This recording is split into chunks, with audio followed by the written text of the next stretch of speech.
Insegurança na compra de imóveis. Isso é um problema que afeta muitas pessoas. E quem não se sente inseguro ao comprar um imóvel, infelizmente está exposto a um risco ainda maior. Recebi uma pergunta de um seguidor aqui do canal sobre fraude à execução. A pergunta não carrega o nome técnico, mas descreve a preocupação do nosso querido inscrito aqui do canal. Meu nome é Guilherme Colim, do canal Saiba Direito, sócio do escritório Colim, Ramos e Jesus Advogados. Por favor, curta, compartilhe ao máximo. Se você tiver algum amigo que esteja querendo comprar algum imóvel, algum corretor de imóveis ou coisa do gênero, compartilhe com esta pessoa também. Por favor, deixe algum comentário e não pule as propagandas. Vamos ler aqui a pergunta mandada pelo nosso inscrito, nosso amigo aqui do canal. Então, Guilherme, a minha namorada foi visitar um apartamento, gostou e resolveu iniciar os trâmites de compra. A imobiliária nos mandou a matrícula do imóvel e na matrícula não consta nenhuma pendência ou bloqueio para a venda do imóvel. Contudo, resolvemos fazer uma breve pesquisa do nome do proprietário e descobrimos que existem alguns processos contra ele, incluindo vários relacionados a dívidas. Então a dúvida dela seria se por existir tais processos, existe algum risco para ela, já que não consta nenhum bloqueio na matrícula do imóvel. Pois bem, não há penhora registrada. A matrícula do imóvel está limpa, mas o vendedor tem ações judiciais contra ele. É possível que esta venda configure o conceito de fraude à execução. O conceito de fraude à execução está lá no artigo 792 do Código de Processo Civil, que lerei daqui a pouco, e a sua consequência, quando reconhecida judicialmente a fraude à execução, é a ineficácia da venda. Tradução: o devedor vendedor vende o imóvel para um terceiro, comprador. O comprador está lá com o imóvel, ou com a coisa, com o objeto no seu nome, acreditando que está tudo bem, e aí aquela ação movida contra o vendedor devedor respinga nele, comprador.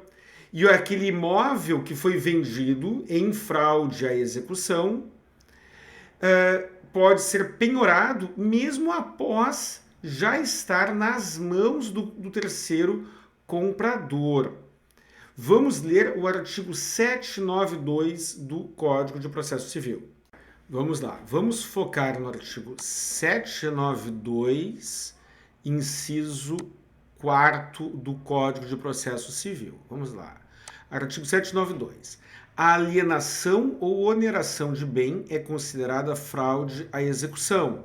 Inciso 4º, que quando ao tempo da alienação ou da oneração tramitava contra o devedor ação capaz, prestem atenção aqui, ação meramente capaz de reduzi-lo à insolvência. Isso aqui também é importante. Tem que ser capaz de reduzir a insolvência. Os bens alienados ou gravados em fraude à execução, que é o artigo 792 que eu acabei de ler aqui, tem outras hipóteses de fraude à execução, mas a alienação de bem, quando corre contra o devedor, demanda capaz de reduzir a insolvência, é uma das hipóteses. Aliás, eu acredito que talvez seja a mais comum delas. Esta situação de configuração de fraude à execução atrai os efeitos do artigo 790 do Código de Processo Civil, que lerei agora aqui também. Olha só, artigo 790. São sujeitos à execução os bens, ou seja, tais bens serão sujeitos a serem executados, a serem utilizados para quitar alguma dívida. Inciso 5º. Os alienados ou gravados com ônus real em fraude à execução. Agora, então, você deve estar se perguntando, mas então quer dizer que uma pessoa que está sendo processada não conseguirá vender nenhum bem? Uma pessoa que está sofrendo uma ação de cobrança, uma ação de reparação de danos por acidente de trânsito, uma ação, uma ação de execução de um título que talvez já esteja até prescrito, essa pessoa ela não conseguirá vender nenhum bem por conta da insegurança jurídica, do risco que esta venda acarretará para os compradores. Olha só, para que seja configurada a fraude à execução, é necessário que aquela venda seja capaz de reduzir o devedor à insolvência. Eu, Guilherme Colim, em algumas oportunidades, já fiz negócio e já acompanhei negócios em que em que o vendedor estava respondendo ações de cobrança, ações de execução, ações trabalhistas. Mas qual foi o cuidado que eu tive? Eu verifiquei, na verdade eu questionei e o vendedor me entregou a documentação comprovando que ele tinha outros imóveis e que o valor da dívida, o montante da dívida ou das dívidas ou das ações, os valores pretendidos pelas pessoas que estavam processando o vendedor, não eram elevados o suficiente, não era elevado o suficiente para que aquela venda reduzisse insolvência. O que é insolvência? É quando o montante de bens penhoráveis de uma pessoa é inferior ao montante das dívidas dessa pessoa. Então vamos imaginar, o vendedor deseja alienar um imóvel que custa 200 mil reais. E ele está respondendo uma dívida de, sei lá, 400 mil reais. E você deseja comprar. E aí, então, ele, vendedor, diz, não tem problema. Eu estou sofrendo esta execução aqui, esta ação de cobrança de 400 mil reais, o meu apartamento vale 200 mil reais, mas além deste apartamento que eu tenho, que eu estou vendendo, eu tenho outros vários imóveis aqui que ultrapassam em muito o valor da execução, o valor que está sendo cobrado. Esta é uma das hipóteses que descaracteriza a fraude à execução, quando aquela alienação não reduz o vendedor ao estado de insolvência. Eu, Guilherme Colim, já comprei um imóvel de um vendedor que estava sendo processado e eu comprei com toda tranquilidade, porque ele tinha outros bens livres e desembaraçados que caso ele perdesse as ações que ele tinha em trâmite, aqueles outros bens seriam suficientes. O problema, o risco será da pessoa que comprar o último imóvel ou os últimos imóveis, imaginando a situação, a hipótese de um vendedor, de um réu de uma ou várias ações de cobrança, de execução ou de reparação de danos, que esteja se desfazendo do patrimônio na intenção de não pagar. O problema será quem comprar o último imóvel dele, caso ele tenha vários imóveis. Mas vamos imaginar a situação em que o vendedor não tem outros bens. Ele já está no último, ou talvez nunca tenha tido outros bens, e aquela venda poderá reduzir a insolvência. Você se apaixonou por aquele imóvel, você adorou aquele apartamento, aquela casa, aquele objeto qualquer, e você deseja comprá-lo, mas aquela venda fará com que o vendedor não consiga preservar patrimônio suficiente para garantir a dívida. O que fazer nestes casos? Eu também já me deparei com esta situação mais de uma vez. Eu recomendo nestas situações que você chegue para o vendedor e diga o seguinte: o vendedor tem algumas dívidas aqui e o teu credor pode ser ou dívidas ou ação de reparação de danos, ação de cobrança, ação indenizatória, ação trabalhista. Não precisa ser ação de cobrança nem ação de execução. Você chega para o vendedor e diz: ô vendedor, esse é teu último bem, teu último objeto, teu último imóvel. Se tu vender este imóvel, tu não terá bens o suficiente para garantir a execução da ação de cobrança ou da ação de reparação de danos que está tramitando. E eu quero segurança jurídica. Então, o que eu fiz numa situação dessas? Eu falei com o vendedor, expliquei isso e pedi que ele chamasse o credor para que acompanhasse a negociação. Em uma das situações, houve um negócio triangular, em que havia o comprador, que era eu, o vendedor e o credor do vendedor. E aí nós fizemos um contrato particular em que eu paguei o valor da dívida, o valor cobrado pelo réu, desculpa, pelo credor, direto para ele e dei a diferença para o vendedor. A maioria dos vendedores não concorda com isso. Mas quando o vendedor não concorda com isso, ainda mais quando ele não concorda, já havendo ação de execução tramitando, recomendo que você fique muito alerta. Isso, para mim, é o que se chama nos dias de hoje de red flag. É um sinal de alerta, uma bandeira vermelha, problemas à vista. Porque se ele já estiver sendo executado na situação, fica mais evidente ainda, e está vendendo o seu último imóvel e não deseja que o seu credor participe desta negociação, é um problema. Mas nem tudo está perdido. Você pode dizer o seguinte: beleza, eu não vou botar o dinheiro na mão do seu credor ou na mão do autor da ação judicial. Eu deposito em juízo. E aí o juiz decide o que ele quer fazer. A gente faz uma petição aqui pedindo para vender o imóvel, eu deposito em juízo o dinheiro que eu estou pagando. E aí depois o credor, o autor da ação de cobrança, o que for, junto com o vendedor, discutem e o juiz decide. Isso oferece segurança jurídica para você, comprador. Mas e a súmula 375 do STJ? Como é que fica? A súmula 375 do STJ, em certa medida, desconstrói tudo que eu falei aqui.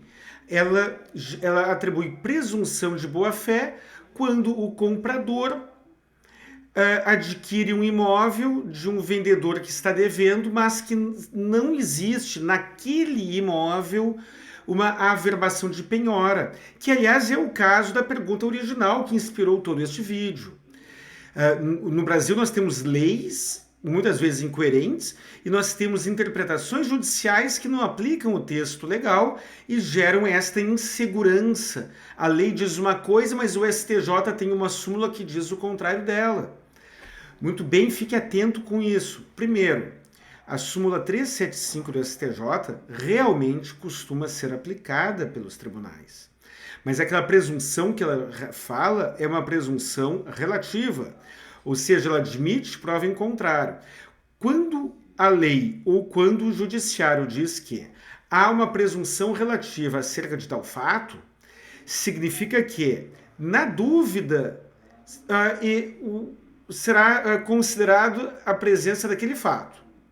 Mas é possível que haja uma discussão judicial em que alguém faça contraprova, alguém sustente ou demonstre que o comprador sabia ou facilmente tinha como saber das dívidas.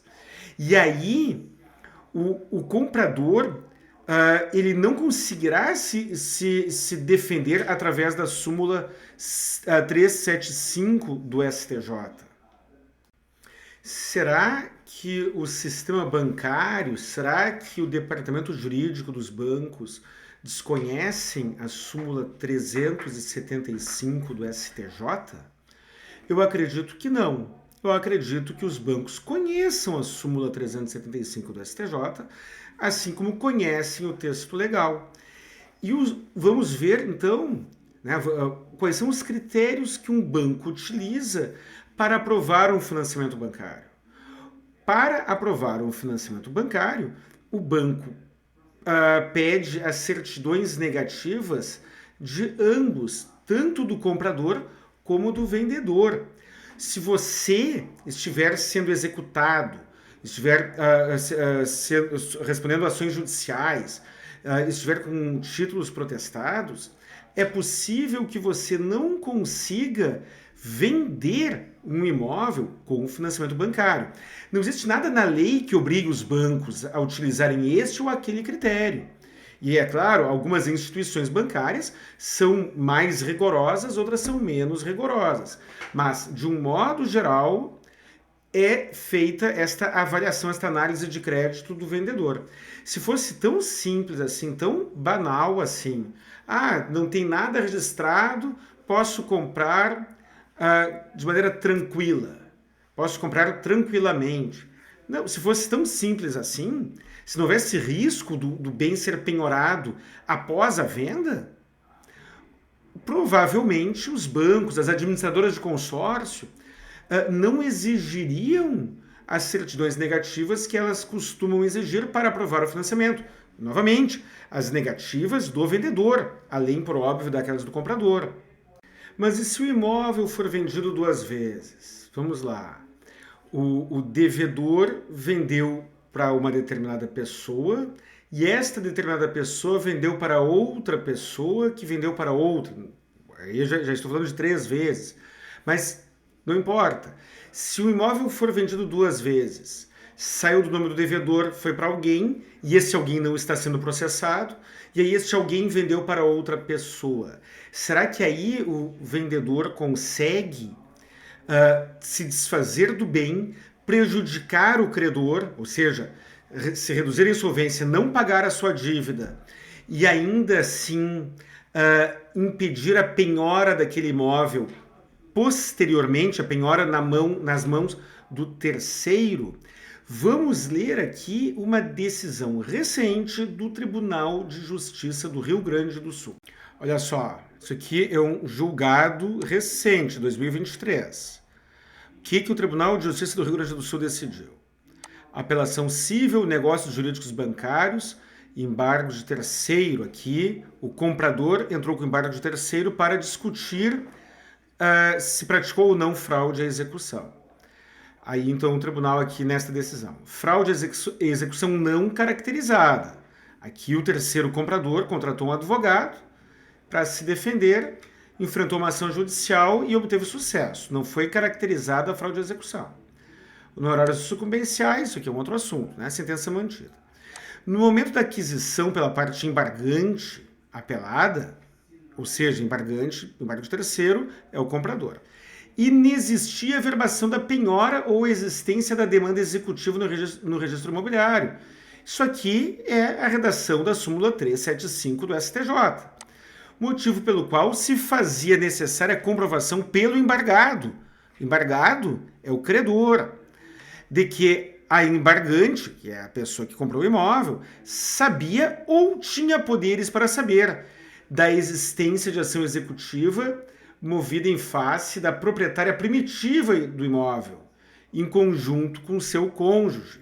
Ocorre que, na hipótese, a embargante não adquire o imóvel da parte executada, mas sim de terceiro, vez que o imóvel, olha só, vez que o imóvel já havia sido alienado outras 2 vezes.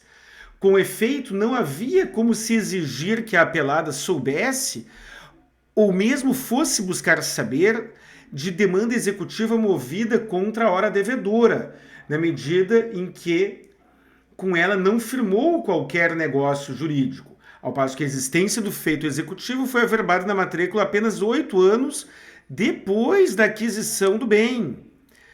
E aí aqui ele segue, né? Não há que se falar então em fraude de execução, no caso em tela, devendo ser confirmada a sentença guerreada. E aí ele avança. Olha só como o Brasil é um país em que as pessoas nunca conseguem dormir tranquilas. No caso aqui, uma pessoa comprou um imóvel de outra pessoa e o vendedor estava com o nome limpo, não estava devendo dinheiro para ninguém, não estava sendo processado por ninguém. O vendedor foi e comprou o imóvel dele. E aí ele foi demandado, precisou brigar em juízo numa ação de embargo de terceiro, gastou com um advogado, contratou um advogado para fazer os embargos de terceiro, ficou Deus sabe quanto tempo brigando em juízo, e nesse meio tempo ele próprio não conseguiria vender o imóvel, porque havia uma dívida entre o vendedor originário e a pessoa que vendeu para ele. Havia um problema na relação anterior. Ele comprou de alguém que comprou de outro alguém que estava devendo. E aí ele, o proprietário do imóvel, obteve sucesso em uma decisão judicial, mas ele precisou brigar em juízo para isso. É por essas e por outras, eu não sei se a Caixa Econômica Federal ainda adota esta regra, mas até algum tempo atrás ela adotava, que era o seguinte: ela não aprovava o financiamento, ou não aprova, não sei se ainda faz isso, não aprova o financiamento de imóvel que não esteja em nome do vendedor há pelo menos um ano. Ou seja, a pessoa compra um imóvel, passa para o seu nome e não consegue vender com financiamento bancário porque este imóvel está no seu nome há menos de um ano.